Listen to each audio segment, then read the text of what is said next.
that's where we are now with AI. It's like we have the same AI tools coming through for e-commerce as one another, but unless we understand the basics and kind of the core principles of what makes an e-commerce business successful, then the AI tools are like giving a calculator to someone who just has no idea of the concept of maths. So, Lewis, AI is the buzz topic at the moment for many reasons, but how important and how much of a change and impact is it going to have on the dropshipping businesses that we see out there in the UK today?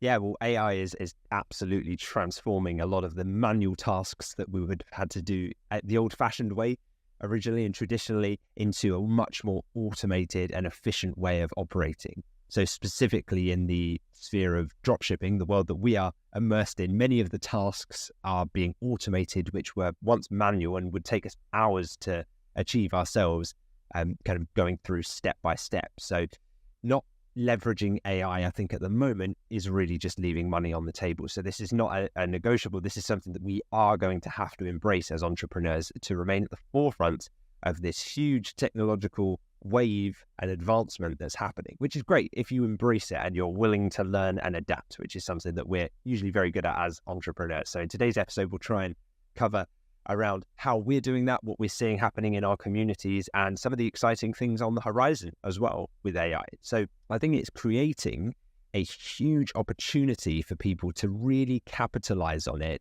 who are ahead of the curve and who are paying attention to these advancements ahead of it getting out to the general public. We've all been in that situation where you're using something, for example, like ChatGPT. We were early adopters. We were using it in the business for a long, long time. And then suddenly it becomes the topic of conversation with your uncle at the Christmas dinner table, right? Or, you know, someone like your taxi driver starts talking to you about it. It's almost like by the time it reaches mass adoption and everybody starts getting in on it, it's not too late, but you've lost that early fast mover advantage, right? And so that's what we want to do. We want to really be at the forefront of what's happening. What can we do to set ourselves and our businesses up for success in the long run by adopting this technology and embracing it and harnessing it, using it in our businesses to achieve efficiency that we just wouldn't have been able to even 6 months ago. So it's moving incredibly quickly, and I'm really excited by it. So I think the way I look at AI at the moment, because like you say, it is the buzzword, it is the buzz topic. Everyone's just kind of tacking AI onto something that they're doing and like, you know, making it sound like it's a brand new thing.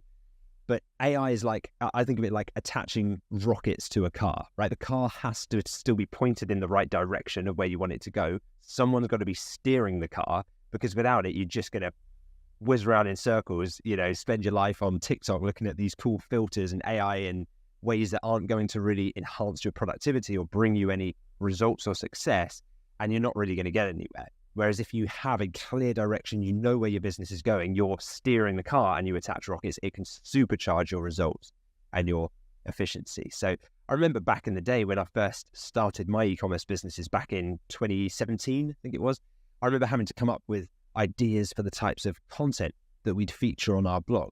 And we'd be thinking, okay, so if we're going to try to rank organically for certain keywords in our markets, then we've got to create content marketing. And then we'd have to go out and pay a content writer, or originally I'd just write the articles myself. But now we can feed data from tools like SEMrush. We could do like a gap analysis to figure out, well, what are the keywords that have a lot of volume or have good volume, but maybe there's a bit of a gap there in terms of content available to rank for those keywords.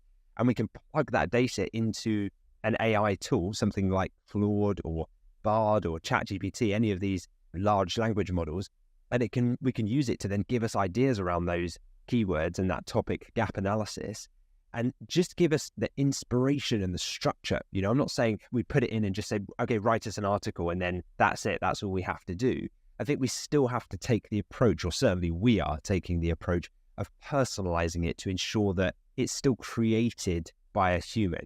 You know, we can use the tools to enhance the content and provide structure, but if we get lazy with this, I think there's a potential naivety among the early adopters sometimes where we think that if these tools are intelligent enough to create content like this from scratch, I think we'd be pretty delusional to think that they aren't clever enough to then be able to detect it. Even if you use clever paraphrasing tools like Quillbot and say, oh, no, but I've hidden it, I've rephrased the sentences. You're tempting fate, in my opinion, if you just rely on AI to generate all your content. And then we've heard it before in previous eras where you get a big Google update and then your business just gets a Google slap because it was all AI generated content, it was all detected, and you lose all your rankings and you're kind of back to square one. So we don't want to get lazy in that sense, but that's not to say that these tools shouldn't be able to enhance what we as humans do, because they really can. We just need to lead the way with them. Yeah, that's a brilliant way to look at it. And it took me a while to realize that. I think a lot of the news coverage perhaps talk about AI as this thing that's come in, which is going to take over from humans. But the way that I like to perceive AI instead is that it amplifies humans. So if we can use AI in the right way and use it in a way that's not expecting it to do everything for us, it can amplify the amount of output that we can create and make us build better businesses, better content that we create as well. And it can really help us out in terms of whichever goals that we're going after. So hopefully it's exciting. When you talked about your previous stories, it reminds me to when I first started my dropshipping business and laying out a content strategy and writing blogs myself on a Saturday morning, spending hours doing that.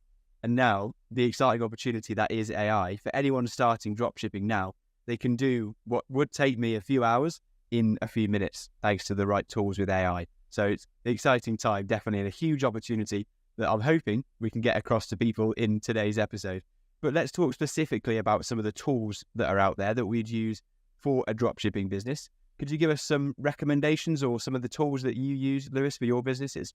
Yeah, I think the danger with this is we give recommendations now, and in 6 months they're old news. There's like anything, when you create a piece of content, it's just going to be out of date ultimately. But I think the thing to remember is I like to take this back to basics. And when you were at school, when you were originally primary school, you learn maths, right? You learn the very basic, the sums, the subtractions, addition. But then when you reach senior school and they ask you to go and get one of those scientific calculators, always remember, bringing the scientific calculator into school, we'd all been advised to buy the same model, the same one that we could then use in exams down the line. And once they show you then how to use that scientific calculator to solve really complex equations, you realize this thing's going to enhance my capabilities, right? But unless you'd learned the basics first, you'd always be limited in how you could even use that thing, right? So that's where we are now with AI. It's like we have the same AI tools coming through for e-commerce as one another, but unless we understand the basics and kind of the core principles of what makes an e-commerce business successful, then the AI tools are like giving a calculator to someone who just has no idea of the concept of maths, right? So we've got to make sure that we're really focused on kind of what moves the needle and not just get distracted by the shiny new AI tool that comes out. But I mean, there is literally an AI tool at the moment for every single task. And I think sometimes the AI label gets, say, generously applied to some software, whereas maybe even not that, essential to have an AI component to it. But for example, there's things like inventory management apps now for marketing. So a way of keeping track of your stock. If you're using the Home Turf Advantage model that we have, you might have 7, 8, 10 different suppliers, and all of them might have different ways of providing you with stock updates. Now, historically, that would have been quite a time-consuming task that maybe your virtual assistant would have done once a week and go through and update all the stock from the different supplier portals or however they send you the stock, if it's a CSV file, spreadsheet that comes through. Now, with AI apps, there's lots of them, but you can just plug those things in and the whole business inventory can be updated in the click of a fingers once you set it up. So that's a great one to be able to remove a human element from the business that's just not essential, so that we can deploy that in better resourceful ways. And some other really good developments in AI would be things like ad attribution tracking, or even just general attribution tracking, whether it came from an ad or social media or an organic search listing or whatever it would be. So tools like Triple Whale now, which is a great tool for ad tracking and attribution tracking within Shopify, are fantastic, that they're able to kind of give us a big picture and use AI to really tell us the story of where every sale came from and originated from, so that we can deploy more resources back into that channel and really boost our sales and our profitability. So we'll do a whole separate episode, I'm sure, on tools like Triple Whale, because that's an incredible addition to our businesses, gives us so much more visibility. There's lots of great tools as well that we already use that now just have an AI feature or element baked into them. So Shopify Magic, which was an incredible update from Shopify, where now you've got this kind of AI tool within Shopify that can help create us better product descriptions or better landing pages, or we can even ask it to just do things for us, like upload a product or write us a structure for a blog post, like I mentioned. Even customer service tools like TDO or Intercom, if you're looking at just like live chat, or a more kind of comprehensive customer solution like Gorgias for customer support. And we'll link all of these below.